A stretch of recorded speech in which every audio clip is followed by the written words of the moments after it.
Coach, I was kind of just looking at Big 12 stuff, and it just seems like, Baylor, Texas, they, stay strong, but it's a really deep league, it seems like this year. I was just kind of wondering where do you guys might fit in all of that? That's a good question. Yeah.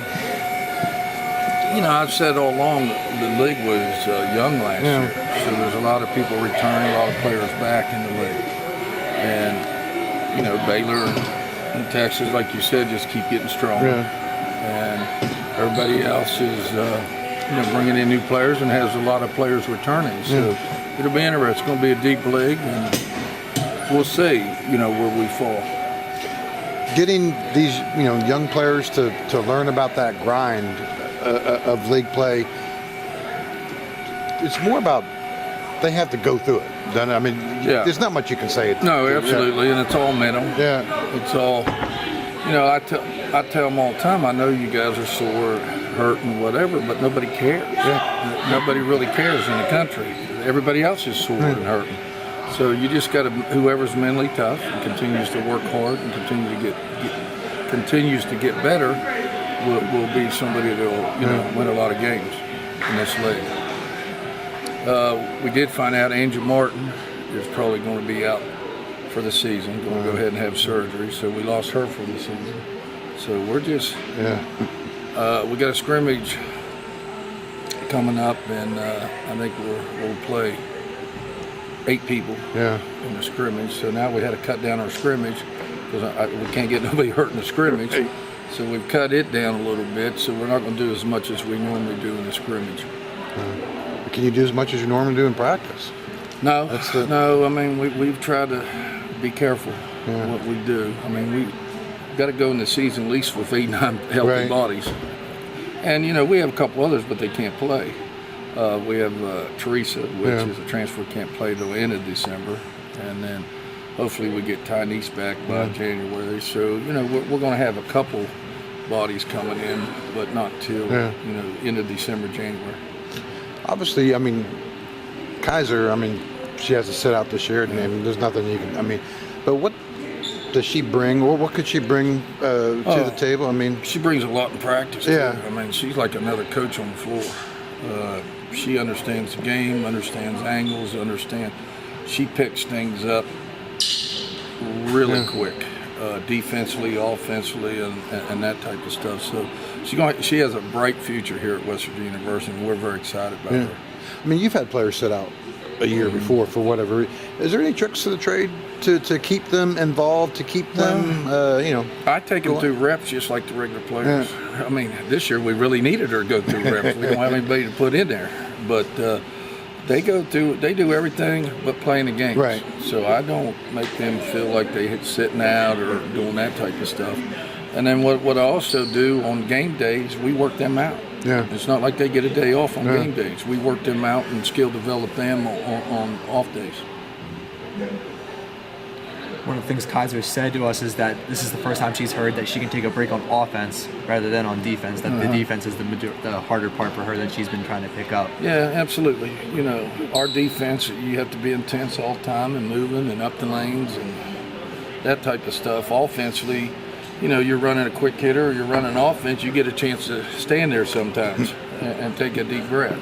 So, that's always been my philosophy. Rest on offense, don't rest on defense. It's kind of nice in a way with all of these young girls that you have coming in who are going to have to play some crucial minutes, like Ashley, for example, that you get some non-conference in to make sure they understand about getting up in the passing lanes before they really have to enter Big 12 play. Yeah, but you know what? Because of NCAA, because of seedings and that, you can't afford to lose non-conference games either. It's really important. So we can't say, we understand we got a couple players come back from injury and all that, but we still got to win these games. And it's going to be tough here early because you're going to see a lot of breakdowns and people are going to be yelling from the stands. I don't know what the hell I'm doing, but all I can do is keep repping it, and just getting them to talk, to say switch is almost a month ordeal. So it just takes time to get them used to what we do. Shania was saying, when she was a freshman, she wasn't mentally ready or prepared. and now she's trying to get Ashley help and stuff. But she said, there's only so much that you can do because she wasn't ready when she was a freshman. No, and Shania's done a great job. Yeah. I always see her, talking to her in her ear and that type of stuff, and that's great leadership. And Ashley's always asked me what can she do better, what does she need to do, and I just keep playing. Play hard. Right. I don't mind if you make mistakes or you play hard. It's when you don't play hard and you make mistakes, or you stop playing when you make a mistake. That affects everybody. But just play hard. You're going to make mistakes. We know that. But don't ever stop playing hard and continue to talk and communicate to your teammates. Getting her in there obviously gives Shania some rest. Do you have any kind of feel for? Well, it really doesn't give her rest now. I moved Shania to the 2. Right. Yeah, I thought it was going to give her rest, but at this point in time, for Shania, I told Shania and Tiana and even Katrina, I said, you guys are going to build up the most minutes in the Big 12 again. We had 2 of the top 3 last year of them that played the most minutes in the Big 12. It looks like we're going to have 3 of them this year. And then Tyneese gets back. It just depends how long she can go and conditioning and all that. So it's going to be interesting. Seen Tyneese a lot without the boot on recently. That's a good sign, right? Yeah, and she's hard-headed. She thinks just because she has a boot on, she ought to be able to go out and run and play. But, it's going to be, we got to make sure that she's healed, number one. Number 2, it's going to be a process. When she does come back, she's out of shape. She's lost weight. She's not as strong as she was. So that makes you, have an opportunity to have a different kind of injury. So we got to be really careful. She's got a bright future in basketball. So you're going to see, I'm not bringing her back too soon. I just won't do it. I just won't do it to her because it's not fair to her. Now, in her mind, she thinks she can go right now. Right.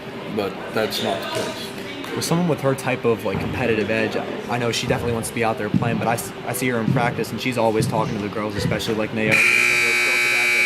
They're going to have to pick up the scoring a little bit. Do you see her out there trying to Oh, be that absolutely. leader? Absolutely. She's been a great leader. She gets frustrated. I think when we're not practicing well is when she wants to come out on the floor and play.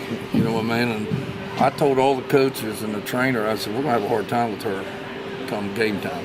Because if we're not playing well, she'll go in there and put her uniform on and try to come out and play. So we just got to keep a close watch on her when we start games. You have to bar from the Coliseum. Oh, yeah, absolutely, because she just wants to get out. Because she's a competitor and she wants to play.